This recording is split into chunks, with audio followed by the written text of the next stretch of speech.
a mencionarlo, sí, estas características no necesariamente van a ser, digamos, inequívocas, ¿sí?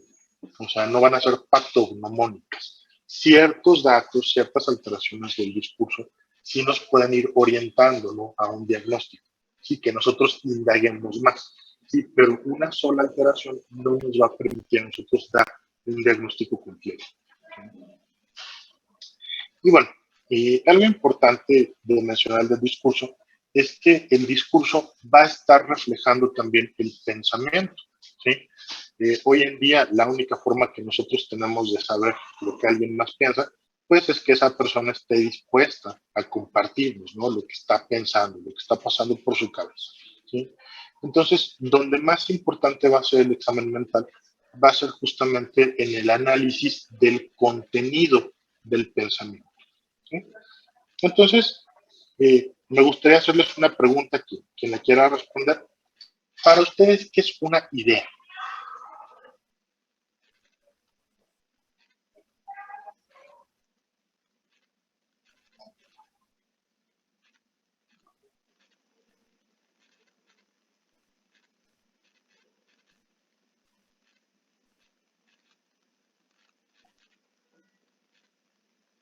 Tal vez lo vería como un pensamiento constante.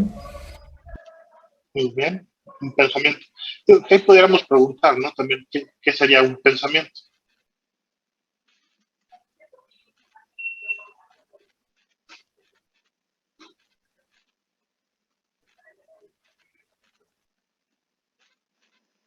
O sea, yo una idea lo vería como o sea, cómo lo representas algo, ya sea, o sea, algo que ma- material o no material. Ajá, muy bien, muy bien. O sea, pudiéramos decir, una idea va a ser la representación mental de un objeto, ¿sí? O sea, por ejemplo, si yo ahorita les digo que piensen en una silla, ¿sí?, todos van a tener una idea de silla, ¿no? Todos van a tener una representación mental de lo que es una silla, ¿no? Ahora, si yo les preguntara, descríbanme la silla que ustedes visualizaron, ¿no?, que ustedes pensaron, que ustedes idearon, sí, ahí ya habría como ciertas diferencias, ¿no? Entonces, dentro del contenido del pensamiento, nosotros vamos a tener que delimitar, ¿no?, ciertas características de las ideas para saber cuándo estas se pueden considerar normales y cuándo se pueden considerar patológicas, ¿sí? O sea, partiendo de esa definición que ahorita comentaba Sale, o sea, la representación mental, ¿no?, de un objeto, ¿no?, que como bien señalas, puede ser un objeto real, puede ser un objeto imaginario, ¿sí?, pero finalmente un objeto, ¿sí?, va a ser muy variable de una persona a otra, ¿sí? Y es el trabajo del psiquiatra, ¿sí?, determinar cuándo estas ideas, ¿no?, cuándo estas alteraciones en el contenido del pensamiento pudieran ser ya patológicas, ¿sí? Aquí pudiéramos hablar también de otro componente, ¿no? Dentro del contenido del pensamiento de un paciente, no nos vamos a toparnos con ideas, vamos a toparnos también con creencias, ¿sí? O sea, ya como con ideas un poco más arraigadas que van a depender de varios factores. La educación del paciente, su fe, ¿sí?, su experiencia de vida. O sea, pudiéramos ver que son ya ideas un poco más arraigadas, ¿sí?, que nos van a orientar o que nos van a hablar de quién es ese paciente y que no necesariamente van a ser patológicas, ¿sí?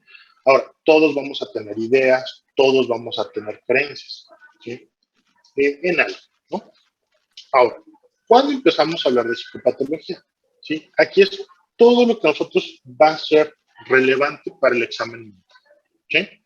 O sea, cuando hablamos nosotros de alteraciones del contenido del pensamiento, ¿sí?, estaríamos hablando, por ejemplo, ya de fobias, ¿sí?, de obsesiones, de compulsiones, ¿sí? Hablaríamos también de las ideas inapropiadas de culpa, de minusvalía, de desesperanza, ¿sí? Hablaríamos también de las ideas de muerte, de revolución suicida, de las ideas delirantes, ¿sí? Entonces, bueno, ¿qué de estos conceptos, cuál les llama la atención? ¿Por cuál quieren que empecemos?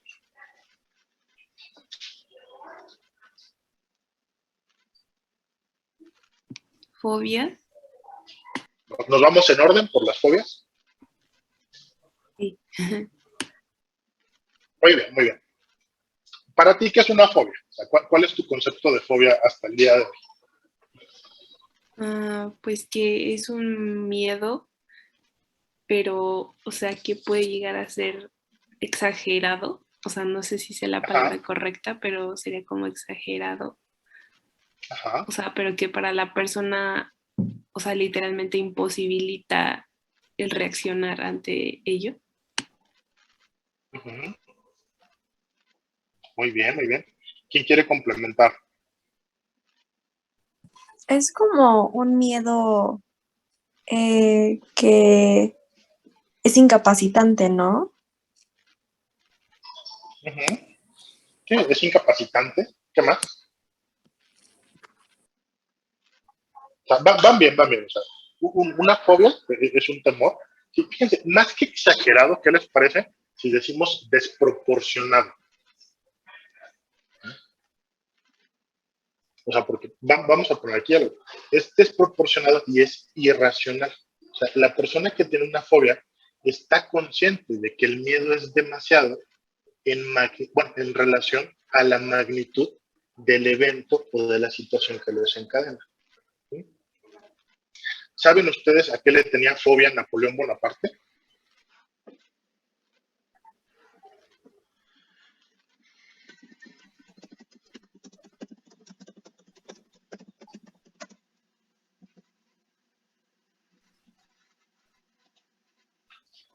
No, Héctor. ¿No? Se supone, bueno, se hace mención en algunos textos de que Napoleón Bonaparte le tenía fobia a los gatos, ¿sí? A los gatitos. O sea, ¿no? Uno de los más grandes conquistadores y generales de la historia. Imagínense, se quedaba paralizado de ver un gatito. ¿Sí? Y esa es otra cosa interesante, ¿no? El paciente con una fobia, ¿sí? Si bien va a estar consciente de que el miedo, de que el temor que siente es desproporcionado, ¿sí? En relación al objeto que le da el temor, va a ser incapaz, ¿sí? De evitarlo. ¿Sí? Permítame un segundo, por favor.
Ya, perdón, chicos.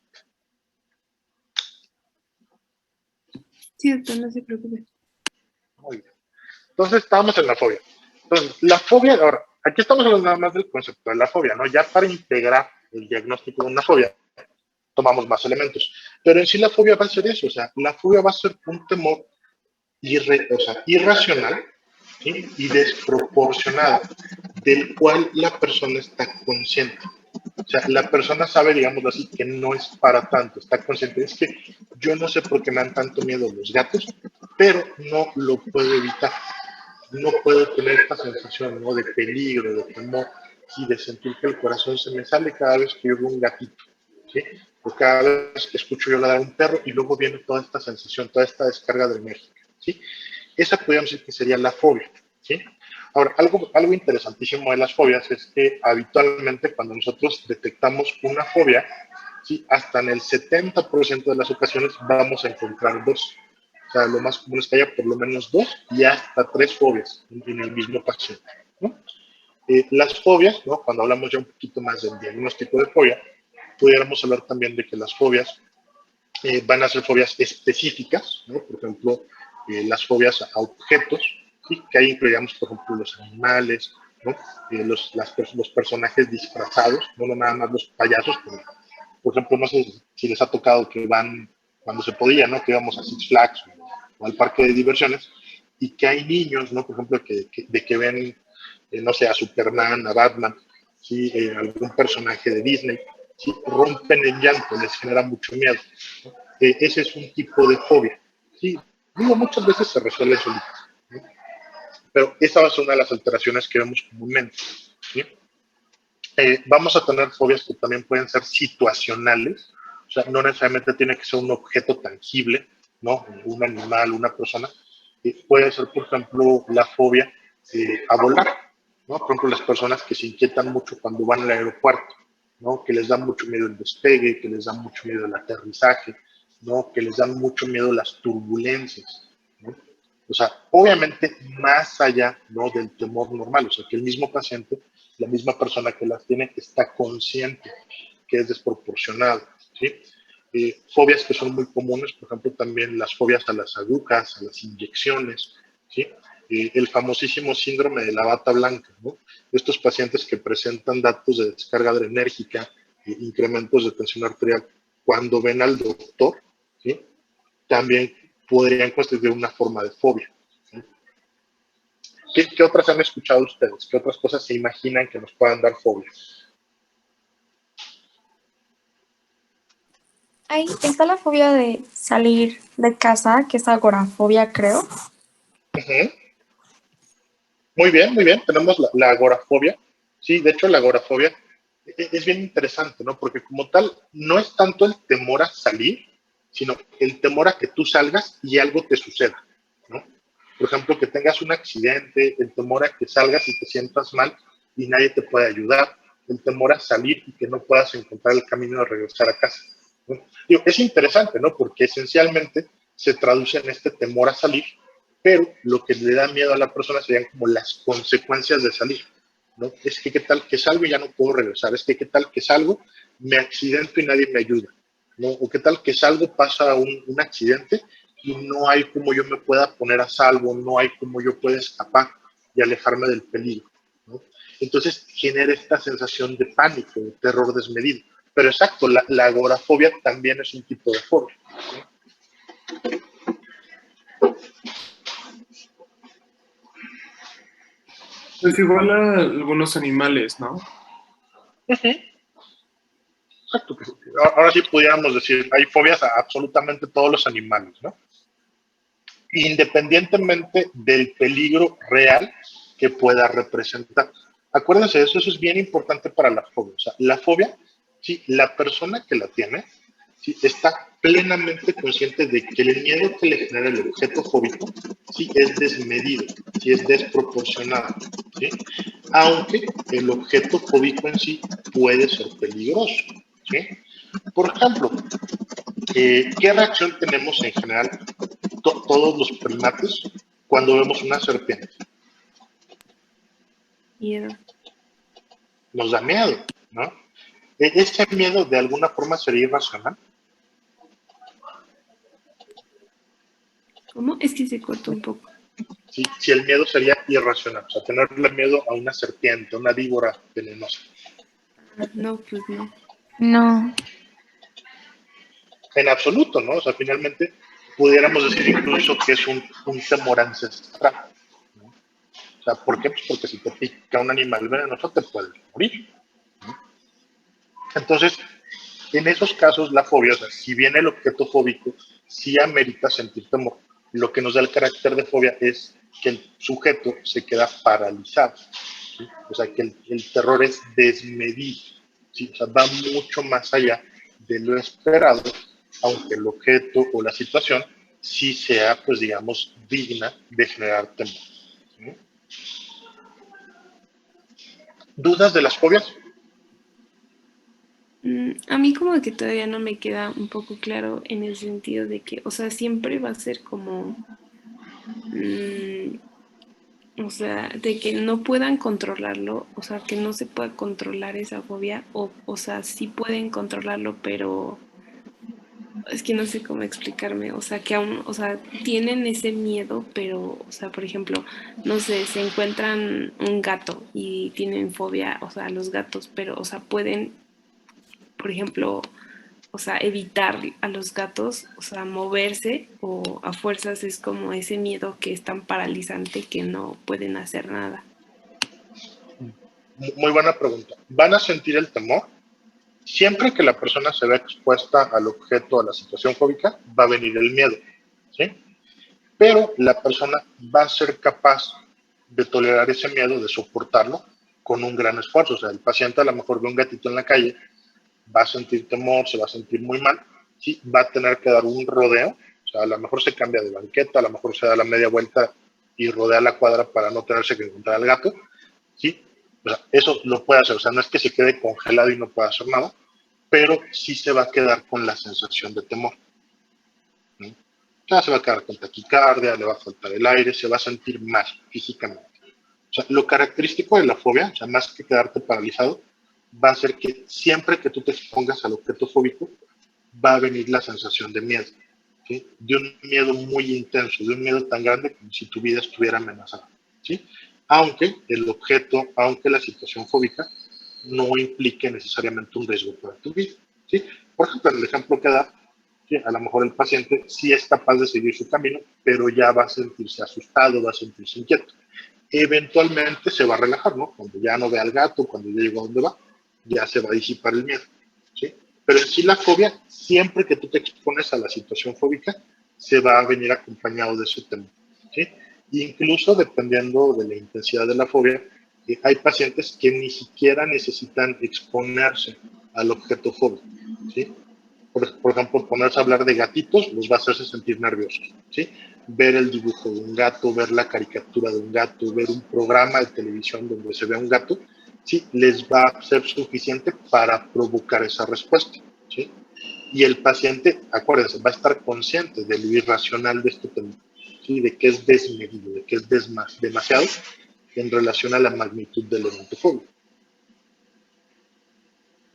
Ok, ok, gracias. ¿Ya queda más claro? Sí, ¿Sí? gracias. Muy bien. Vámonos ahora con obsesiones. Para ustedes, ¿qué es una obsesión?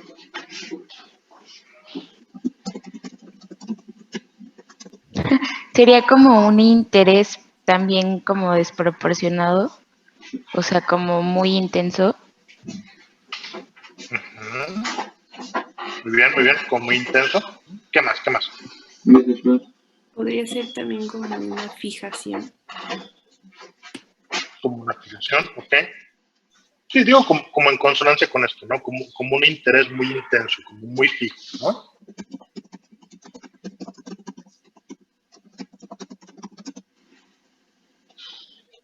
¿Quién más? ¿Quién más quiere comentar algo?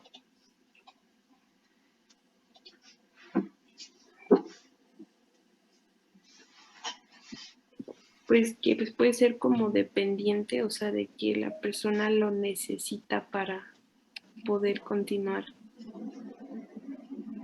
haciendo algo. Ok, como usándolo en el sentido de estás obsesionado con algo, ¿no? Como que no te lo puedes sacar de la cabeza, ¿no? Ujú. Para nosotros en psiquiatría, cuando hablamos de obsesiones, ¿sí? Nos estamos refiriendo en particular a algo que se denomina idea obsesiva, ¿sí? Una idea obsesiva va a tener una serie de características, de hecho son 4 características esenciales, ¿sí? Ahora, las obsesiones no nada más van a ser ideas. Las obsesiones pueden ser, además de ideas, pueden ser imágenes o pueden ser impulsos, ¿sí? O sea, por ejemplo, si yo les digo ahorita piensen en la playa, ¿sí? Están ustedes evocando la imagen de la playa, ¿no? O sea, esa es una imagen mental. Ustedes están conscientes de que están evocando esa imagen, ustedes están conscientes, digamos, lo que está dentro de su mente, ¿no? O sea, la pueden visualizar, sí, no digamos de una forma tangible, pero lo pueden hacer dentro de su cabeza, ¿no? Entonces, esa es una imagen mental. Y el impulso, ¿sí? Piensen ustedes, ¿no? Se encuentran a su mejor amigo, su mejor amiga, ¿no? Después de mucho tiempo de que no lo ven. ¿Qué es lo primero que les va a dar ganas de hacer? De abrazarlo. Un abrazo, ¿no? O sea, te nace como ese impulso, ¿no? O sea, no es que vayas y lo hagas, pero sientes como ese impulso, ¿no? Como que lo quiero abrazar, ¿no? O sea, digamos, es un pensamiento con una intención, ¿no? Entonces, bueno, las obsesiones, sí, como tal, van a ser estas ideas, estas imágenes, estos impulsos, sí, pero estos van a ser intrusivos, ¿sí? ¿Qué quiero decir con intrusivos? Que se va a meter en el contenido de su pensamiento, ¿sí? Sin que ustedes lo llamen. O sea, no es algo que ustedes estén pensando, pero algo que llega a su pensamiento, ¿sí? Por ejemplo, yo estoy platicando con ustedes, les estoy explicando la obsesión y me entra la idea, tengo sucias las manos, ¿no? Entonces, esa es la idea intrusiva, ¿sí? De que estoy contaminado, ¿no? Entonces, mientras yo sigo hablando, ¿sí? Y les digo, la siguiente característica de una obsesión es que va a ser repetitiva, ¿sí? ¿Qué quiero decir con repetitiva? Se queda dando vueltas en la cabeza de la persona, ¿sí? Entonces, conforme yo sigo hablando con ustedes, ¿sí? A mí me sigue dando vueltas la idea, tengo sucias las manos, tengo sucias las manos, tengo sucias las manos, ¿no? Ahora, esta idea, ¿sí? Además de ser intrusiva, además de ser repetitiva, va a ser ansiogénica. ¿Qué quiere decir con eso? Produce ansiedad, me produce desesperación, o sea, me produce un malestar, ¿sí? Porque estoy teniendo la idea, ¿sí? Entonces, en este caso, yo estoy consciente, ¿no? De que mis manos no están sucias, me las acabo de lavar, pero aún así no me puedo sacar la idea de la cabeza y me empiezo a sentir nervioso, me empiezo a sentir inquieto, ¿sí? La última parte de la idea obsesiva, ¿sí? Es que la persona va a estar consciente que la idea es propia, o sea, que es parte de su patrón de pensamiento, ¿sí? Y le parece absurda, ¿no? Es como que, bueno, está a ver, si me acabo de lavar las manos, ¿cómo es posible que las tenga sucias? ¿No? O sea, yo sé que no es posible si me acabo de lavar las manos, estoy en el hospital, no he agarrado nada, no he visto un paciente, ¿sí? Sin embargo, yo no puedo evitar tener este malestar, ¿sí? Entonces, las obsesiones las va a haber de varios tipos, ¿sí? O sea, por ejemplo, las obsesiones pueden ser de contaminación, ¿sí? Las obsesiones pueden ser de duda patológica, ¿no? Lo que platicábamos la vez pasada, ¿no? De que, ay, le eché la llave al coche, o no, ¿sí? Pero es una idea que se queda fija en el contenido del pensamiento del paciente, ¿sí? ¿Queda claro que sería una obsesión? Cierto. Muy bien. Ahora, las imágenes obsesivas van a tener las mismas características, pero habitualmente van a ser imágenes de un contenido desagradable para el paciente, ¿sí? Por ejemplo, tenía un paciente, él era muy devoto, católico, muy devoto. Entonces, cuando él iba a la iglesia, sí, a él le venían imágenes de la Virgen María teniendo sexo con Jesucristo, ¿sí? O de la Virgen María enseñándole los pechos. ¿Sí? O sea, no es que el paciente lo viera en los videos, no, él estaba consciente que era una imagen mental, pero era muy angustiante para él, ¿no? Porque se sentía sucio, se sentía como si fuera un pecador. De hecho, él tenía otra idea que era como el temor de ofender a Dios. O sea, esa también era una idea obsesiva que él tenía, ¿sí? Los impulsos, sí, los impulsos, por ejemplo, pueden ser, un paciente me comentaba que alguna vez, es que doctor, yo cuando voy en la calle, de repente si veo a alguien, sí, me viene el temor que qué tal que le pudiera ayudar una nalgada. Y es que yo siento como que lo fuera a hacer, o sea, como que me dieran ganas de, voy pasando con una persona y ahora le quiero dar una nalgada. ¿Sí? No importa si es hombre, no importa si es mujer, no importa si es viejito, no importa si es niño. O sea, de repente me da como ese impulso de qué tal que yo puedo llegar y pum, darle una nalgada a alguien cuando va pasando por la calle. Imagínese el problema en el que me voy a meter. ¿Sí? Entonces, ese era el impulso de contenido obsesivo, o sea, el impulso de dar una nalgada. ¿Sí? O sea, las ganas de hacer algo. ¿Sí? Entonces, las 4 características, acuérdense, intrusivas, irrumpen el contenido del pensamiento, repetitivas, se quedan dando vueltas, producen ansiedad, ¿sí? Y la persona está consciente de que las ideas son propias y le parece absurdo, ¿sí? Ahora, vamos al siguiente apartado, ¿sí? ¿Qué sería entonces una compulsión? Algo que, o sea, tienes como la necesidad de repetirlo para sentirte bien. Ajá. Muy bien, muy bien. ¿Qué más? ¿Qué más?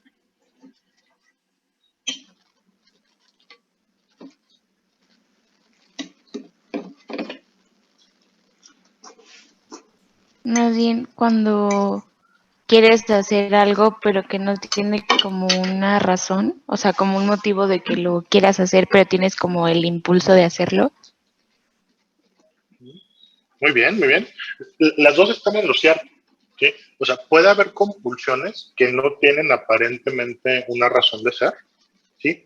Pero buena parte de las veces las compulsiones van a ser palabras, van a ser actos, van a ser pensamientos enfocados a disminuir la ansiedad que genera una idea obsesiva, ¿sí? O un pensamiento obsesivo, ¿no? Entendiendo la idea, la imagen, el impulso, ¿sí?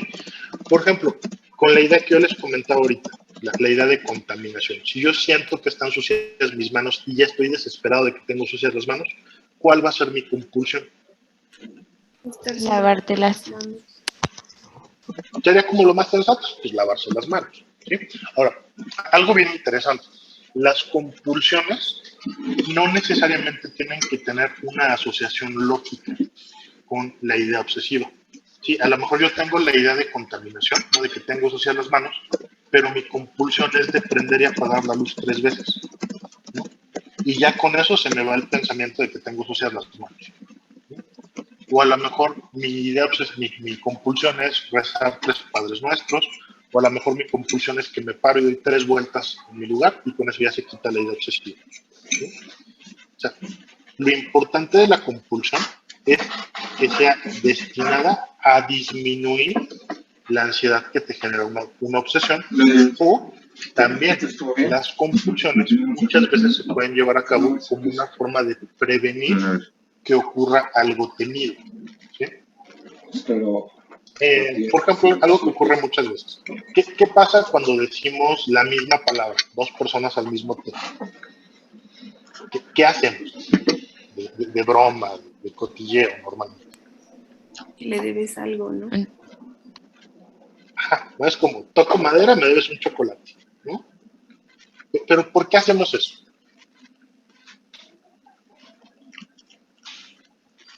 Pues por costumbre. Ajá, es como una especie de costumbre, podríamos decir, es como un pensamiento mágico, porque es para evitar la mala suerte, ¿no? O sea, y si tú lo haces primero, entonces te deben el chocolate a ti. Entonces, es como para obtener un beneficio. No es una costumbre social, proviene del pensamiento mágico, ¿no? Pero es justamente para alejar la mala suerte, ¿no? O sea, el hecho de tocar madera, ¿no? Por ejemplo, ¿por qué no se pasa por debajo de una escalera? Porque es de mala suerte. Es de mala suerte, ¿no? Entonces vemos que está la escalera puesta, entonces en vez de pasar por ahí, a lo mejor nos bajamos, damos un rodeo, nos cambiamos del lado de la acera, ¿no? Para evitar la mala suerte. Pudiéramos pensar, ¿no? Es una forma de comportamiento compulsivo, pero no es patológico, ¿no? Ahora, en los pacientes, lo que nosotros vamos a ver es que las compulsiones sí le van a generar malestar al paciente. Malestar en el sentido de que el paciente tiene que destinar tiempo, tiene que destinar recursos para llevar a cabo la compulsión, ¿sí? O sea, en el TOC, en el trastorno obsesivo compulsivo, lo característico es que nosotros veamos obsesiones y veamos compulsiones, ¿sí? Es frecuente que veamos, pues, así como el paciente tenga obsesiones, pues tenga un número equiparable de compulsiones. Pero podemos ver pacientes que tienen compulsiones sin tener ideas obsesivas al menos claramente identificadas, ¿sí? Por ejemplo, hay pacientes que a lo mejor antes de entrar a una habitación sí prenden y apagan varias veces la luz, ¿sí? Como una especie de ritual, como una especie de compulsión, sin que ellos logren identificar una idea obsesiva. Nada más, bueno, es que es para alejar las malas vibras, ¿no? O sea, no es que estuvieran teniendo la idea de una mala vibra, pero hacen este ritual como una forma de precaución y para evitar que algo suceda, ¿sí? Entonces, este tipo de rituales, este tipo de fenómenos van a ser de nuestra área de interés. Ahora, las compulsiones, sí, fíjense, esto es bien interesante, no siempre van a tener un componente ritualizado, ¿sí? Por ejemplo, un paciente que tiene la idea obsesiva de estar contaminado, ¿no? De que se llenó las manos de gérmenes, de que están llenas de bichos, sí, a lo mejor de repente, sí, le basta con lavarse las manos una vez, ¿sí? Se pone agüita, se pone jabón, se lava las manos, ni siquiera tiene que hacer técnica de lavado de manos, pero como ya se lavó las manos, con eso fue suficiente para alejar la ansiedad, ¿sí? Pero a lo mejor la compulsión se puede ir haciendo más elaborada. A lo mejor el paciente no le basta con lavarse las manos, pero se las tiene que lavar de una forma específica, ¿sí? O se las tiene que lavar un número de veces específico, ¿sí?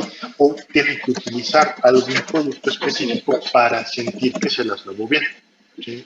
Entonces, las compulsiones pueden adquirir con el paso del tiempo, ¿sí? O espontáneamente, un componente ritualizado, ¿sí? De que si la compulsión no se lleva a cabo de una forma exacta, de una forma precisa, entonces el paciente siente que no lo hizo bien y tiene que volver a empezar, ¿sí? O hasta que no siga bien la serie de pasos, no va a poder disipar la ansiedad. Entonces, eso es lo que le genera disfunción al paciente. O sea, por un lado, la angustia que viene con la obsesión, ¿sí? Pero por el otro, todo el tiempo que tiene que invertir para llevar a cabo la compulsión, ¿sí? Por ejemplo, cuando estaba en la residencia teníamos un paciente hospitalizado, las ideas obsesivas eran de contaminación y la compulsión era el baño diario, ¿sí? Pero entonces el paciente para bañarse tenía siempre que ocupar por lo menos 2 horas, ¿sí? Tenía que poner el agua por lo menos a 30 grados, si no él sentía que no estaba lo suficientemente caliente, ¿sí? Y también siempre se tenía que lavar de abajo hacia arriba, o sea, él tenía que empezar a lavarse primero la planta de los pies, ¿sí? Porque si no empezaba por ahí, sentía que nada más era como si estuviera restregando la mugre, entonces tenía que volver a empezar. ¿Dudas de obsesiones y de compulsiones? No, doctor. No, doctor. No sé si han visto la película con Jack Nicholson de Mejor Imposible. Sí, ¿Sí? ¿Qué ideas obsesivas, qué compulsiones se acuerdan que tiene su personaje, Melvin? que no podía pisar las líneas cuando caminaba. Ujú. Y también siempre iba a comer como al mismo lugar. Y se llevaba Ujú. como sus cubiertos. Ujú. Y ya Muy no me bien, acuerdo. ¿te acuerdas cómo se lavaba las manos? No. Se empezaba a lavar, abría un jabón, ¿no? Se enjabonaba con ese jabón, lo tiraba y se volvía a lavar con otro.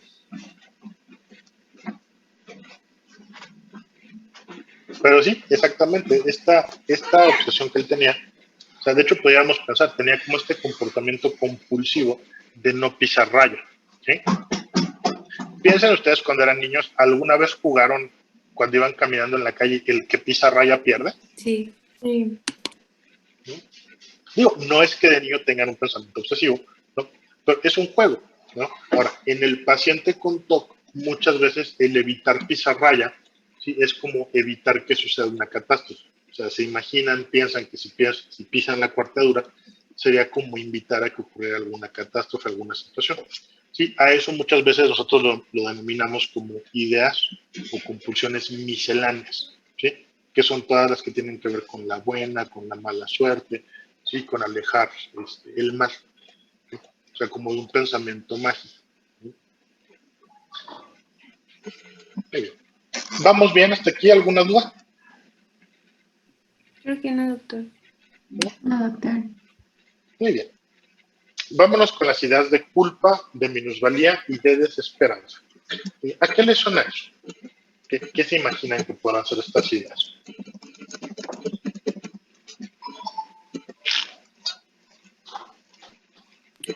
Pues son situaciones que el mismo paciente se genera, ¿no? O sea, que vienen Ujú, justo con este sentimiento de culpabilidad. ujú. Muy bien. ¿Qué más? ¿Qué más? Pues minusvalía justo podría ser como la idea de que tú mismo, o sea, como que te colocas en un lugar de que vales poco. Ujú. Como una valía disminuida. Aquí, muy bien, muy bien. ¿Ya desayunaste? La gente lo está buscando. No sé quién es. Este tipo de ideas, Aaron Beck, ¿sí? Aaron Beck fue un psiquiatra, un terapeuta muy prominente por ahí de los 60, 70. Él describe en 1969 la famosa triada de Beck, ¿no? Hablando de la depresión. Entonces, Aaron Beck nos dice, ¿no? En el 69, que tener depresión sí equivale a una visión profundamente negativa de uno mismo, del mundo y del porvenir, ¿sí? Que vendrían siendo las ideas de culpa, de minusvalía, de desesperanza, ¿sí? Ahora, estas ideas, ¿sí? Van a ser sesgos cognitivos. ¿Sí? ¿Por qué decimos que van a ser un sesgo? Porque van a ser una falla, porque van a ser una alteración. ¿Sí? Comúnmente las vamos a ver nosotros en depresión, ¿sí? Pero podemos observarlas en otras condiciones, ¿sí? No es raro que el paciente con ansiedad también llegue a cruzar con este tipo de ideas. ¿Sí? Pacientes con trastorno de personalidad, ¿sí? Muy a menudo se van a sentir desesperanzados, van a tener culpa de su vida, ¿sí? Van a tener desvalía, ¿sí? Pero lo que nos habla es de esta forma de autodepreciación que tiene la persona. O sea, estas ideas pudiéramos considerarlas como patológicas por naturaleza, ¿sí? Ahora, estas ideas, ¿sí? Pueden ser todavía ideas hasta cierto punto racionales, o sea, que el paciente les da un elemento lógico para tenerlas, ¿sí? Pero pueden llegar ya a ser francamente delirantes, que ya hayan perdido todo contacto, pues toda conexión con el marco de la realidad, ¿no? Como su nombre lo dice, por ejemplo, las ideas de culpa, ¿sí? Es que el paciente se siente responsable, ¿sí? De algo, ¿sí? Se siente culpable, ¿no? Por ejemplo, de estar defraudando a los demás, ¿sí? De estar defraudando a la familia. ¿Sí? Se pueden sentir culpables y sentir que no son buenos hijos, sentir que no son buenos padres, ¿sí? Sentir que no son buenos empleados, sentir que no son buenos amigos, sentir que no son buena pareja, ¿sí? O sea, se sienten culpables, como que le debieran algo a los demás, como que no estuvieran haciendo todo lo que les toca, todo lo que les corresponde, ¿sí? En las de minusvalía, muchas veces el paciente, vamos a ver nosotros cómo se siente menos, ¿sí? El paciente no se siente inteligente, el paciente no se siente atractivo, el paciente no se siente capaz, ¿sí? O sea, el paciente de alguna forma se siente insuficiente, ¿sí? Se percibe como lleno de deficiencias, lleno de defectos, ¿sí? Y no logra ver ningún atributo positivo en sí mismo, ¿sí? Por su parte, la desesperanza, ¿sí? La desesperanza nos hablaría de que el paciente ya no logra contemplar la posibilidad de mejorar, ¿sí? O sea, no contempla la posibilidad de salir adelante, ¿sí? De curarse, de que se le quite esta sensación, ¿sí? Estas distorsiones cognitivas y estas alteraciones dentro del contenido del pensamiento, característicamente las vamos a ver en depresión, ¿sí? Son como uno de los sellos distintivos, ¿sí? A la que tenemos que prestar muchísima atención. Digo, todas son importantes, pero las de desesperanza lo resultan todavía más, ¿sí? O sea, un paciente desesperanzado es el paciente que a menudo puede llegar a atentar contra su vida. O sea, como el paciente ya no concibe, como el paciente ya no logra ver más allá de la depresión, ¿no? Más allá de la tristeza, más allá de la culpa, sí considera que la única opción es terminar con su vida para terminar con su sufrimiento. Eso es lo que hace tan peligroso este tipo de ideas, ¿sí? O sea, un paciente que ya está teniendo este tipo de ideas es un paciente que ya no ve más allá, ¿no? Y son pacientes que tenemos que ser pues muy cautos, ¿no? Que muchas veces tenemos que ofrecer el manejo hospitalario. ¿Qué pasa, motherfucker? Digo, estas ideas pueden tener varias formas, sí, pueden tener varias manifestaciones. Hay veces que el paciente no se los va a lograr decir, ¿no? Pero en la medida que ustedes lo van interrogando, ¿no? Se hacen evidentes, ¿no? Por ejemplo, un paciente que termina su relación de pareja, ¿no? Sin un motivo aparente. Bueno, ¿y por qué terminaste? No, es que no sé, oye, de alguna forma sientes que no merecías estar en una relación.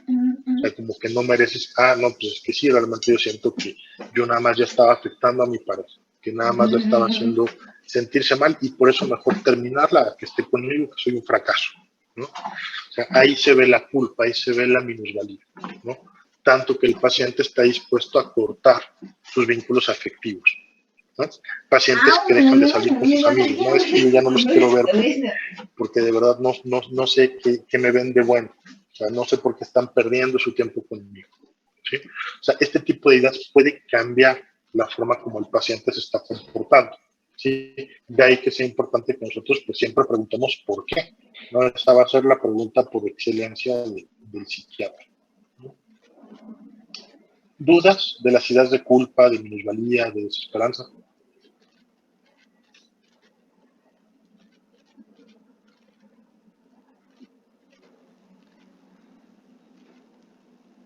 Creo que no, doctor. Y bueno, vamos ahora con las ideas de muerte, ¿sí?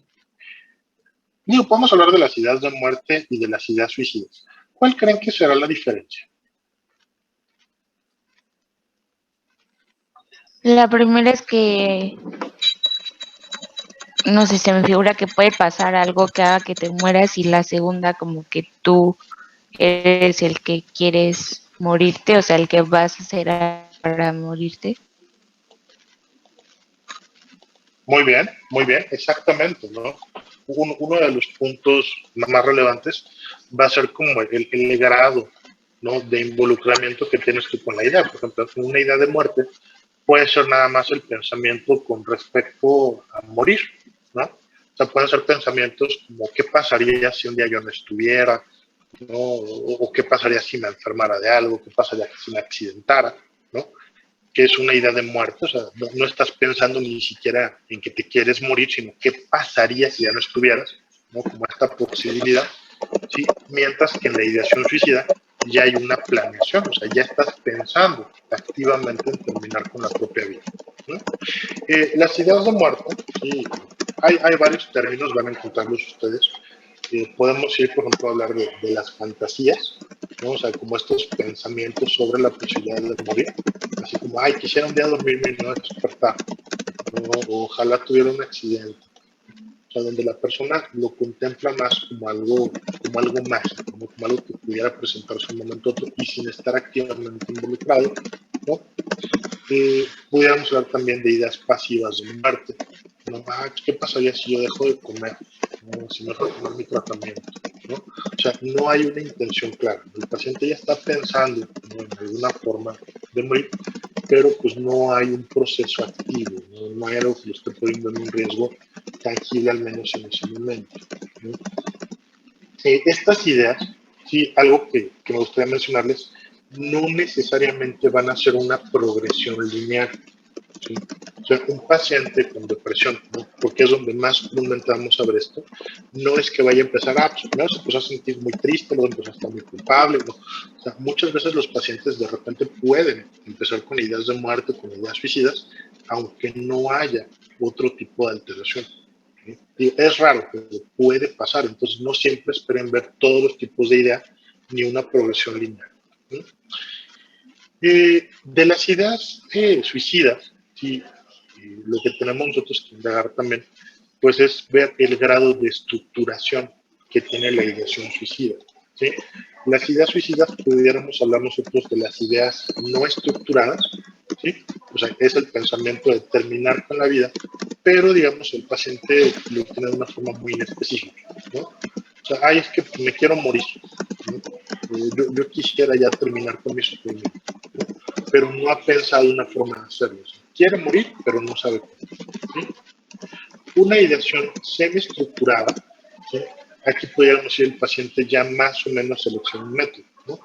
Yo creo que me voy a tomar pastillas, ¿no? Yo creo que me voy a ahorcar, ¿no? O a lo mejor me aviento de la azotea de mi casa, ¿no? O sea, ya el paciente seleccionó un método, pero todavía es vago, todavía es inespecífico, ¿no? No saben qué pastillas, a lo mejor la azotea de su casa es una casa de un piso, ¿no? A lo mejor no sabe cómo hacer la soga para ahorcarse, ¿sí? Y el máximo escalón, hablaríamos nosotros ya de la ideación suicida altamente estructurada, ¿sí? O planeación suicida, que es cuando el paciente ya seleccionó un método, ¿sí? Ya sabe cómo hacerlo, ya sabe cuándo hacerlo, ¿sí? Incluso ¿no? ya sabe si hay posibilidad o no de que lo encuentre, de que alguien más llegue y lo rescate, ¿no? Algo importante es toda idea suicida que nosotros la tenemos que tomar en serio. O sea, si el paciente nos lo está diciendo, nosotros tenemos que estar dispuestos a escucharlo y ayudar, ¿sí? De las ideas suicidas, el siguiente paso sería el intento. ¿Sí? Si se fijan eso, pues ya no lo catalogamos dentro del contenido del pensamiento, ¿sí? Porque ya fue el paso a la acción, ¿sí? Sin embargo, sí va a ser un dato también relevante. Incluso conocer la presencia de intentos previos va a ser un paso importantísimo en la evaluación del estado mental de todo paciente que se presente con nosotros.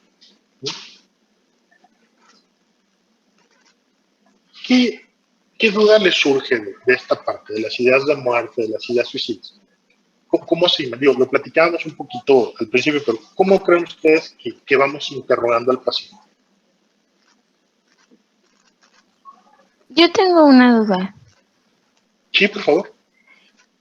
Estas ideas, o sea, ambos, tanto de muerte y la ideación suicida, pueden venir como siempre, como de, o sea, pueden surgir de otra patología mental o no necesariamente. O sea, me refiero a que sí pueden ser secundarias como a una depresión o solo puede pasar como que hubo un evento como muy triste o así como de la nada y ya y de repente surgieron.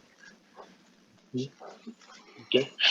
Los orígenes van a ser diversos, ¿sí? Por ejemplo, en depresión van a ser un sello distintivo, ¿no? Parte de los síntomas que nosotros vamos a buscar propositivamente va a ser la presencia de ideas de muerte y ideas suicidas, porque es donde las vamos a ver con mucha frecuencia.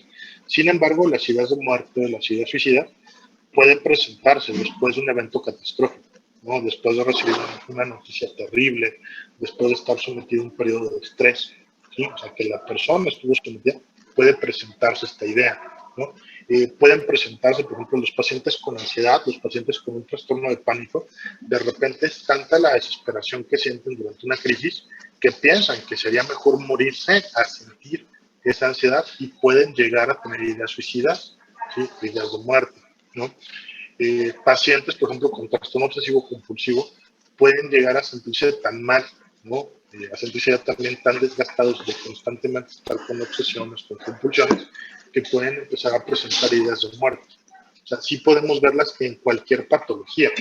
Incluso, ¿no? Los pacientes con esquizofrenia, sí, de repente pueden llegar a tener ideas de muerte, ideas suicidas, del temor que les está generando el delirio, ¿no? Que les está generando las alucinaciones. Entonces, claro, lo podemos ver ahora sí que en cualquier tipo de patología psiquiátrica, ¿no? Incluso los trastornos de personalidad, por ejemplo, el trastorno limítrofe, ¿sí? El trastorno fronterizo o borderline, ¿sí? Una de las características es que los pacientes tienen pensamientos de muerte recurrentes, ¿no? O sea, son pacientes que constantemente, sin estar deprimidos, ¿sí? Vienen este tipo de ideas, ¿no? Como que es que todos estarían mejor sin mí, o es que sería mejor que yo me muriera, ¿no? Y algo que vemos en esos pacientes es que a menudo tienen un historial de intentos suicidas de repetición, ¿no? Que ahí es cuando muchas veces dicen, ay, es que nada más lo hace para llamar la atención. A ver, espérate, ¿no? O sea, finalmente todo intento, toda ideación se toma en serio, ¿no? Finalmente hay una causa, debe de haber una explicación, ¿sí? El que el intento sea de baja letalidad o el que siempre le esté pasando no quiere decir que sea normal o no quiere decir que no le tengamos que dar ayuda, ¿no? Ok, Sí, gracias. sí, aclaro tu duda. Sí, gracias. Pero sí, lo podemos ver en cualquier patología, ¿sí? Uno de los casos que más me impactó a mí cuando era residente, sí, pues cuando empezaba la residencia, un chico de 18 años con esquizofrenia, él empezó, o sea, había debutado muy joven, había debutado a los 16 años, ¿sí? Y para los 18 ya estaba con diagnóstico, llevaba su tratamiento, pero se había dejado de tomar el medicamento y la familia no se dio cuenta. O sea, o mejor dicho, pues el paciente ocultó a la familia que había dejado el tratamiento. Entonces, el paciente tenía estas ideas de daño, o sea, él temía que lo fueran a lastimar a él, que fueran a lastimar a su familia. Él estaba convencido de que los narcotraficantes, sí, ya lo tenían señalado, porque alguna vez en una fiesta había consumido mucho, ¿sí? Entonces, una noche, ¿sí?, él está en su cuarto, y aparte que ya lleva pues, 3 días que no sale del cuarto, que estaba todo el tiempo vigilando, él ese día empieza a tener alucinaciones auditivas complejas. Él empieza a escuchar voces, ¿sí?, voces de hombres, ¿no?, voces que lo están insultando, voces que lo están amenazando, que le están diciendo que lo van a matar, que van a matar a su familia, ¿no?, voces que le están diciendo que no nada más van a matar a su familia, sino que la van a torturar, ¿no?, antes de matarla, ¿no? Incluso el paciente escucha cómo están los supuestos narcotraficantes como si estuvieran cortando cartucho, ¿no?, ya fuera de su cuarto, ¿no? Ya como, ¿no?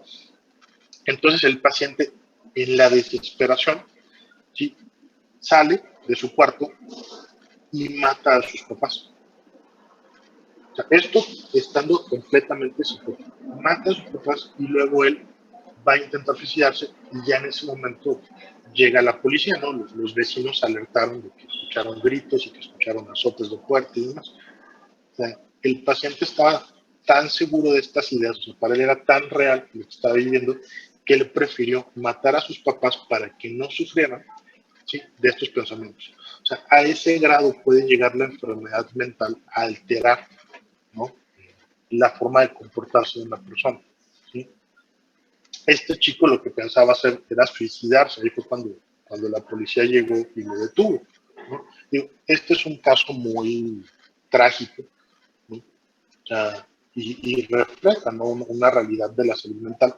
No es lo que le pasa a todos los pacientes, ¿no? Son casos extraños, son casos pues, muy desafortunados, ¿sí?, pero que podemos llegar a encontrarnos, ¿sí? Y este paciente, pues, ya que salió del cuadro psicótico, cayó en una depresión, y justamente de la culpa, ¿no?, de darse cuenta, pues, de lo devastador que había sido para su familia el que él se dejara de tomar el tratamiento. Doctor, ahorita Vamos, con sí, esto que nos comentaba, me surgió como la duda de, o sea, entonces las ideas de muerte no siempre o necesariamente son hacia uno mismo, o sea, de que, o sea, pensar en morir yo, o sea, puede ser que piense en morir otra persona o son de uno mismo. puede haber ideas homicidas. O sea, sí podemos llegar a ver ideas homicidas. O sea, sí, por ejemplo, pacientes psicóticos, sobre todo, o sea, pacientes que pierden el contacto con la realidad, sí pueden de repente llegar a tener ideas de terminar con la vida de alguien más. De hecho, dentro de la práctica de la psiquiatría, ¿sí?, nosotros estamos facultados para romper el secreto profesional en 2 situaciones específicas. La primera es que el paciente esté pensando lastimarse o lastimar a alguien más. La segunda, que el paciente esté pensando terminar con su vida o terminar con la de alguien más. Ojo, esto no para avisar a la policía, no para avisar a la familia, para comentarles pues la severidad del cuadro y la necesidad de que el paciente lleve un manejo hospitalario, ¿sí? Muchas veces, por ejemplo, las ideas homicidas ¿sí? Van a presentarse en el contexto de cuadros psicóticos porque el paciente quiere acabar con las personas que él piensa que le están haciendo mal, ¿sí? En este caso, la idea ni siquiera fue como tal una idea, digo, fue una idea homicida, si lo vemos analíticamente, pero la idea en sí era el miedo a que le hicieran daño a la familia. O sea, lo que motivó a actuar al paciente, ¿no? Pues finalmente a asesinar a sus padres, fue, prefiero hacerlo yo a que alguien más los torture, que alguien más los lastime. O sea, el acto fue por una idea delirante de daño. O sea, el paciente no estaba pensando, no estaba planeando lastimar a sus papás, o sea, no es que él lo quisiera hacer, pero para él fue tan real las alucinaciones, él estaba seguro, ¿no?, de que de un momento que iban a entrar a su casa a matarlos, que él prefirió, como un acto, pues, de misericordia, matar a sus papás él para que no sufrieran, así los dejaba en manos de los narcotraficantes. El problema es que todo esto nada más estaba pasando dentro de la mente del paciente.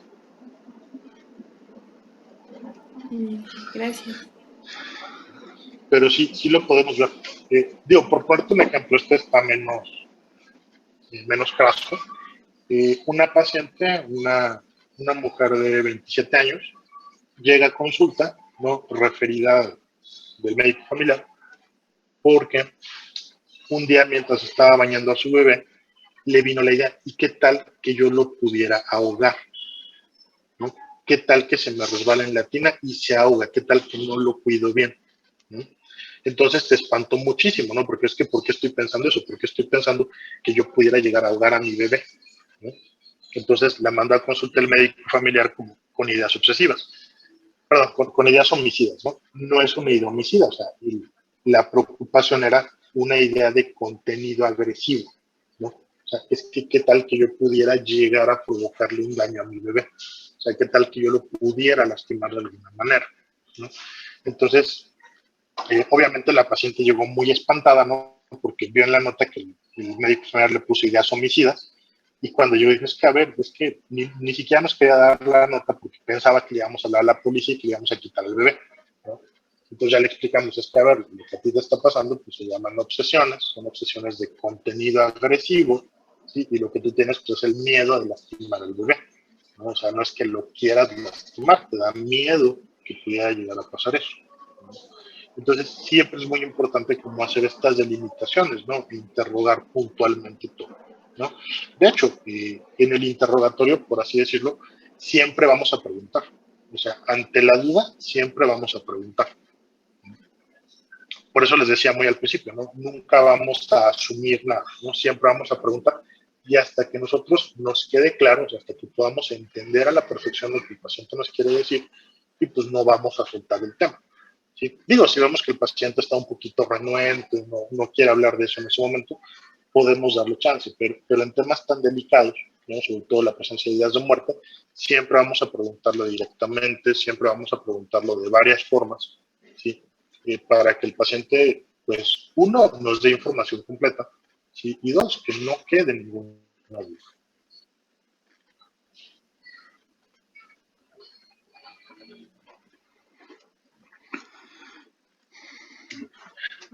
¿Vamos bien hasta aquí? Sí, doctor. Sí, doctor. ¿Sí? Bueno, ya para terminar contenido del pensamiento y terminar también por hoy, ¿sí?, vamos a hablar de ideas delirantes, ¿sí? Lo que comúnmente ustedes van a identificar también como psicosis, ¿sí? ¿Qué es una idea delirante?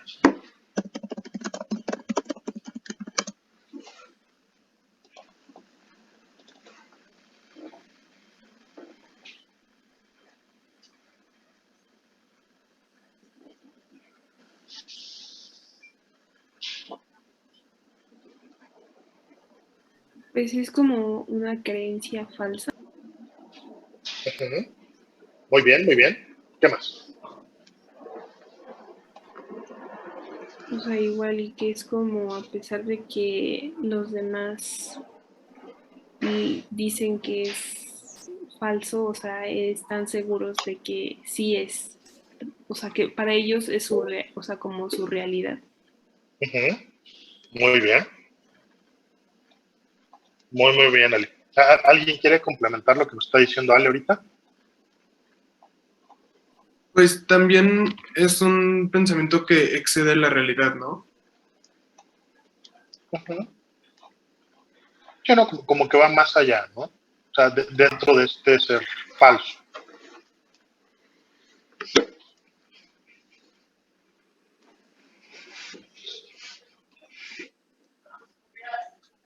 Las ideas delirantes, pudiéramos nosotros decir, van a ser, como lo estaban señalando sus compañeros, son ideas falsas, ¿sí? Esencialmente, ¿sí? Ahora, estas ideas falsas, ¿sí? El paciente va a estar completamente convencido de que son verdad. O sea, el paciente está seguro, el paciente no duda, ¿sí? No admite ni siquiera la menor posibilidad, ¿sí?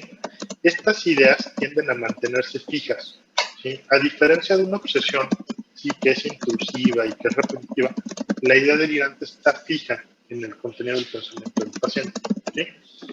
Y como lo señalaba Alejandra, van a ser ideas que no importa qué tantos argumentos lógicos ofrezcan ustedes, o sea, no importa qué tanta evidencia den ustedes en contra de esa idea, el paciente es incapaz, ¿sí?, de utilizar esa información y descartar la idea falsa, ¿sí? Las ideas delirantes, donde más las vamos a ver basadas en los trastornos psicóticos, ¿sí?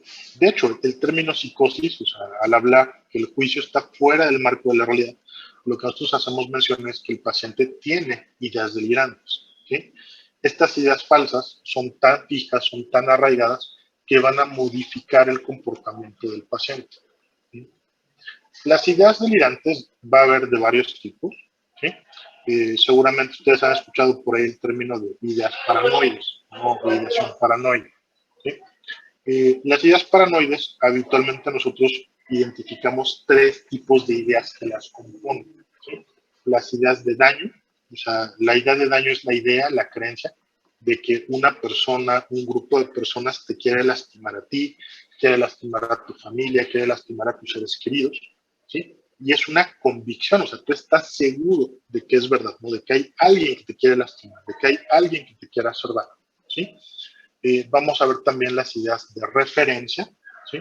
El fenómeno de referencia es que tú asumes, ¿sí?, que hechos cotidianos, hechos sin trascendencia, sin conexión, tienen un significado más allá, ¿no? O que tienen una relación contigo, ¿sí?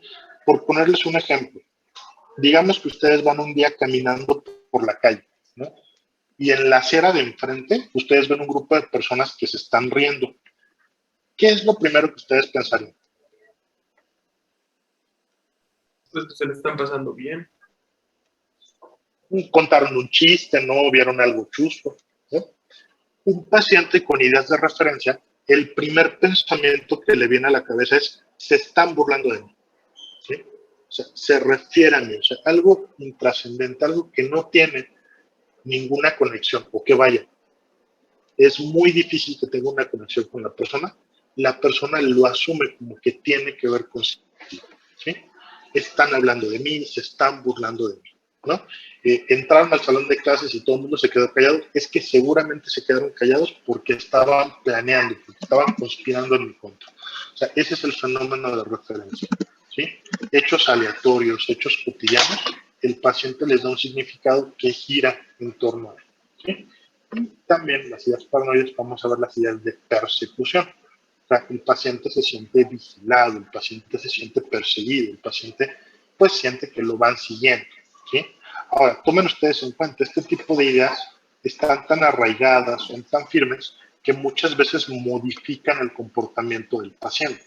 O sea, un paciente que ya tiene ideas delirantes, ¿sí?, son pacientes que a lo mejor van en el camión y se bajan del camión para cerciorarse que nadie los vaya siguiendo, ¿sí?, que cambian su recorrido, ¿no?, que se meten en una tienda, ¿no?, que se dan la media vuelta y se regresan, como para corroborar si alguien venía atrás de ellos o si alguien los está siguiendo. Van a ser pacientes que incluso pueden llegar a confrontar a personas en la vía pública. Es que, ¿por qué te estás burlando de mí? O ya escuché que vienes hablando mal de mí, ¿no? O sea, el paciente, acuérdense, está convencido, ¿sí? No tiene una base sólida, no tiene evidencia, pero aún así el paciente está profundamente convencido de que su idea es real, ¿sí? Ahora, estos fenómenos, ¿sí? Hablar de ideas delirantes, pudiéramos hablar de una gran división, ¿sí? Tendríamos ideas delirantes extrañas e ideas delirantes no extrañas, ¿sí? Por ahí pueden encontrar de repente en algunos libros, sobre todo en inglés, el término bizarro, ¿no? Bizarro. Entonces, acuérdense, en español bizarro es valiente, ¿sí? Pero en el inglés el término bizarro es extraño, raro o anormal, ¿sí? Entonces, una idea delirante extraña, ¿sí? Sería aquella pues, que para todos es evidente que es falsa, ¿no? Por ejemplo, la idea de tener algún superpoder, ¿no? Si alguien llega con ustedes y dice que doctor, yo puedo leer la mente, ¿sí? Pues es algo totalmente descabellado, ¿no? Que a todas luces es falso, ¿no? Pero, ¿qué tal que el paciente llega con ustedes y dice que doctor, yo estoy seguro que mi novia me está pintando el cuerno? ¿Sí? Esa idea es algo que pudiera pasar, es algo que pudiéramos toparnos en la realidad. Sí, Sí. Definitivamente, ¿no? Entonces, las ideas celotípicas van a ser de repente muy difíciles de evaluar. ¿Sí? ¿Por qué? Porque es algo que sí puede estar pasando en realidad. ¿Sí? Les voy a platicar un ejemplo para ilustrar y ustedes me dicen si es patológico o no es patológico. ¿Sí? Un paciente, ¿no? Llega a consulta, ¿sí? Llega a consulta porque su esposa le exigió que tomara la valoración. Lo que les comenta el paciente es, desde que él empezó la relación de pareja, pues él siempre ha sido un hombre muy posesivo, ¿no? Muy inseguro, ¿no? Entonces él siempre estaba pues como muy al pendiente y con la inquietud de que su actual esposa le pudiera estar poniendo el cuerno, ¿no? Le pudiera ser infiel. Entonces él para prevenir eso, ¿no? Hacía varias cosas, ¿no? Por un lado, todos los días le llamaba, ¿sí? Para saber dónde estaba, ¿no? Al trabajo o también a su celular. Y él dice que le hablaba por lo menos 3 veces al día en diferentes momentos y procuraba que no fuera a las mismas horas, ¿sí? Con la idea de que a lo mejor la cachaba en la movida, ¿no? Y conforme fue pasando el tiempo, esto ya no era suficiente, ¿no? Además de que la esposa siempre le contestaba y nunca hubo ningún problema, pues él decía, bueno, es que a lo mejor ella de alguna forma ya sabe, ya intuye que yo le voy a hablar, entonces no hace nada en el trabajo. Pero ¿qué tal que se va de pinta del trabajo, ¿no? Entonces lo que hacía es que la pasaba dejando en el trabajo, le daba la vuelta a la cuadra y estacionaba el carro y se quedaba a veces 2 horas, 3 horas, esperando para el trabajo a ver si salía o no. Obviamente la esposa no tenía conocimiento de eso, ¿no? Él lo hacía pues como esperando descubrir. Tampoco encontró nada, ¿no? Entonces, como él tenía todavía la idea, ¿no? De que de alguna manera su esposa le estaba poniendo los cuernos, ¿sí? Resulta que el paciente tenía un amigo que era ingeniero en sistemas. Entonces, le duplicó el chip del teléfono, ¿no? Entonces, todos los mensajes, todas las llamadas, ¿no? Todos los correos electrónicos que la esposa mandaba desde el celular, el paciente los podía también revisar, ¿no? Nunca encontró nada, ¿sí? Nunca encontró nada, ni un mensaje comprometedor, ni una llamada, ¿no? Pero aún así el paciente tenía esta idea, ¿no? De que es que yo no sé cómo, pero de alguna forma yo estoy seguro que me está poniendo el cuerno, ¿sí? Entonces el paciente pensó, bueno, es que qué tal que ella ya sabe que yo le puse el chip y tiene otro teléfono. Entonces lo que el paciente hizo fue que invitó a su esposa de fin de semana romántico, ¿no? Se fueron, ¿no? 3 días, ¿no? Y lo que le propuso fue, no, mira, no vamos a llevarnos nada, no vamos a llevarnos el teléfono, vamos a dejar todo, nos vamos a olvidar de la ciudad para estar nada más tú y yo, ¿no? Y estando en el fin de semana romántico, el paciente todavía seguía con ella, bueno, es que yo ya sé que me le están mandando mensajes, ya vi que no trae otro teléfono, ha estado todo el día conmigo, pero aún así yo tengo la idea, ¿no? De que me está pintando el cuerpo. Entonces le dijo a la esposa, es que yo estoy seguro que te estás haciendo esto, ¿no? ¿Qué piensan ustedes de esta historia?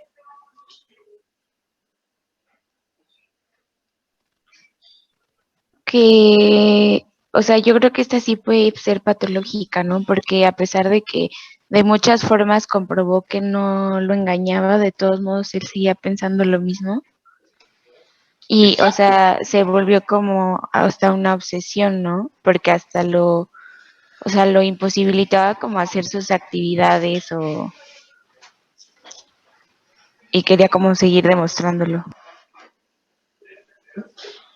Muy bien. Aquí vemos todas las características de la idea, ¿no? Es una idea falsa, o sea, no hay un sustento lógico, o sea, el paciente tiene como esta preocupación, o sea, si bien no existe la posibilidad, ¿no? Cuando estás en una relación de pareja, siempre va a existir la posibilidad de que tu pareja te sea infiel. Sí, no todas las parejas van a ser infieles, ¿no? O sea, sí que tanto puede que sí como puede que no, ¿no?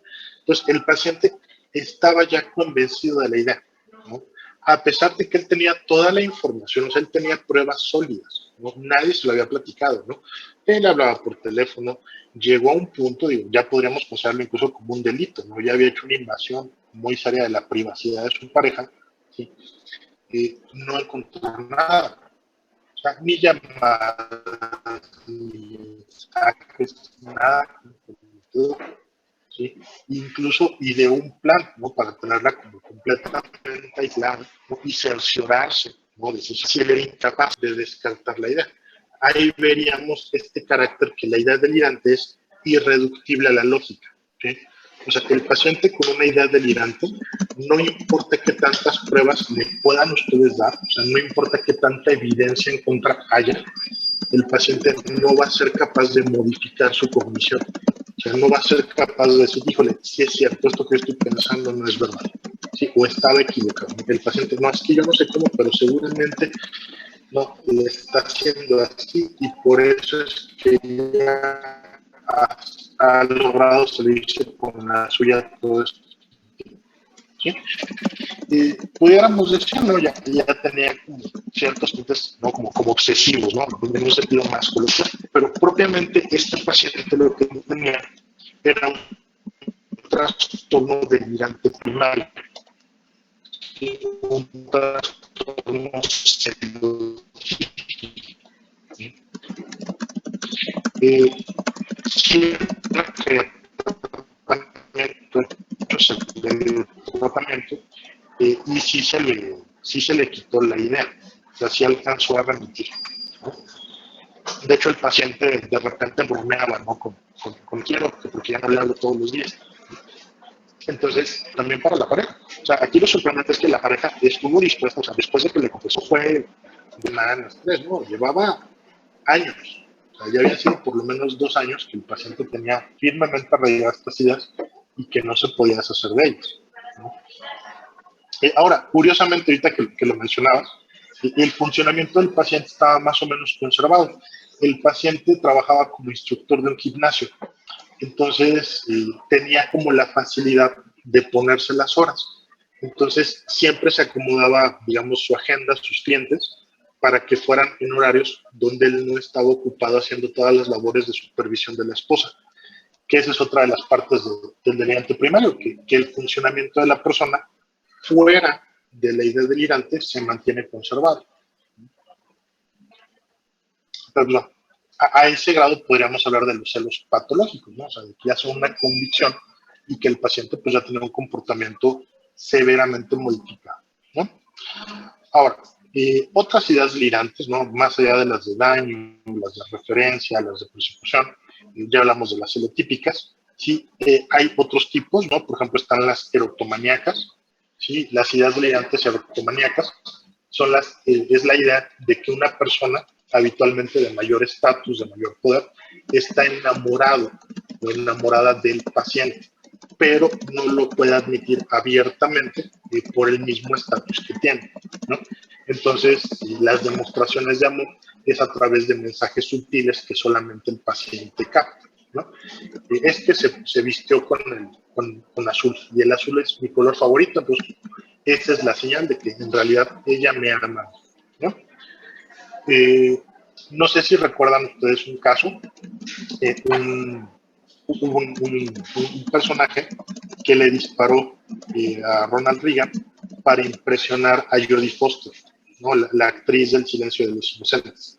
O sea, ese era un trastorno delirante erotomaníaco. O sea, él estaba convencido de que Jodie Foster quería ser su novia, pero no lo podía admitir porque él no era famoso, entonces se le ocurrió, ¿no? Que si le disparaba al presidente, entonces iba a ser lo suficientemente famoso para que Jodie Foster dijera que sí quería con él. Entonces, sí puede llegar a distorsionar de una forma severa el comportamiento de una persona, ¿no? Digo, obviamente es un caso extremo, ¿no? Tenemos las ideas, por ejemplo, las ideas de lectura del pensamiento, ¿sí? Son ideas de que la persona cree que puede de alguna forma saber lo que piensan los demás. Ideas de control del pensamiento, ¿sí? La persona siente que de alguna manera él puede o pudieran llegar a controlar su pensamiento, su actuar, ¿sí? Ideas de robo de pensamiento, de transmisión de pensamiento, de inserción de pensamiento, ¿sí? Pues, como su nombre lo dice, o sea, de que te pueden robar tus ideas, o sea, como si tu cerebro fuera una especie de caja de seguridad y alguien pudiera entrar y robar lo que tú estás pensando o dejar ideas ahí, ¿no? Y en el caso de las de inserción, ¿no? Las ideas de transmisión es como si tu mente, tu cerebro fuera una especie de receptor, ¿no? De radiotransmisor que constantemente está transmitiendo, constantemente está mandando ideas, ¿no? Al aire y hay alguien que las puede captar, ¿no?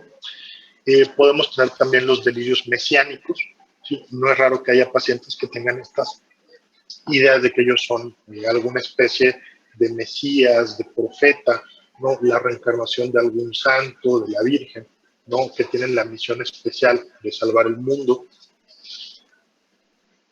Podemos ver también las ideas, por ejemplo, que tienen que ver las de grandiosidad, ¿no? De ser muy aptos, ¿no? en algún área, o sea, ser los mejores, ¿no? En algún deporte, en algún trabajo, en alguna actividad, que si bien caería todavía dentro del marco de lo posible, ¿sí? El paciente carece de los elementos para demostrar, ¿no? ¿Qué más? ¿Qué más? ¿Qué más? Digo, hay delirios especiales, ¿no? Seguramente han escuchado ustedes del Wendigo, ¿no? Es un tipo de delirio propio de los nativos americanos, donde ellos tenían la idea, la creencia de estar poseídos, ¿no? Por un espíritu maligno que necesitaba alimentarse de la carne de otros hombres, ¿no? Hay otra idea que es muy característica, por ejemplo, en Papúa Nueva Guinea, se llama coro, ¿no? En el coro, la persona que tiene el coro siente que los genitales externos se están imaginando, ¿no? Y que cuando se imaginan por completo, la persona va a morir, ¿sí? O sea, pueden ser creencias como muy extrañas, ¿sí? Que va a ser fácil darse cuenta que el paciente está psicótico o cosas que pudieran ser especiales, por ejemplo, el síndrome de Cotard, ¿sí? Que son los delirios nihilistas o de negación, ¿sí? Donde el paciente piensa, ¿no? Que carece de algún órgano que estuviera como muerto en vida, ¿sí? Y que está convencido de Capgras, ¿sí? Que es un delirio de suplantación, donde el paciente está convencido que las personas a su alrededor, familiares, pareja, amigos, ¿sí? Fueron suplantadas, ¿sí? Por dobles, ¿sí? Por personas que se ven, que hablan, ¿no? Que se visten, que actúan exactamente igual que sus conocidos, pero que en realidad no son ellos, ¿sí? También está el síndrome de Fregoli, ¿no? Donde la persona piensa que hay un impostor, ¿sí? Una persona que se disfraza y se hace pasar por otras personas, ¿sí? Sí, ya hablamos de lo que que son los erotomaníacos, ¿sí? Entonces, va a haber, ahora sí que una mirada de ideas delirantes, ¿sí? Que en el interrogatorio pues lo vamos a ir nosotros detallando y documentando, pero todas con esta característica, bueno, con estas características esenciales, ¿sí? Son ideas, son creencias falsas, ¿sí? Que se mantienen fijas, ¿sí? Y que son irreductibles a la lógica, ¿sí? O sea, no importa qué tanta información den en contra, el paciente no va a lograr cambiar la condición, ¿sí? Y como tal nos orientan a que el juicio de ese paciente está desviado, en este caso, fuera del marco de la realidad, ¿sí? Bien. ¿Duda de las ideas delirantes? No, doctor. Muy bien. Entonces, vamos a dejarlo aquí por hoy. Sí, digo, esta es la parte más pesada del examen mental, que es todo lo del contenido. Ya iremos platicando en los demás, sobre todo cuando estamos viendo ya los temas, los trastornos, sí, qué alteraciones son las que llegamos a ver. De hecho, muchas veces eso es lo que nos permite dar como el diagnóstico, ¿sí? Y para que vaya quedando más claro. Aquí, Sí, doctor. ¿Alguna duda, alguna pregunta hasta aquí? No, doctor, nada.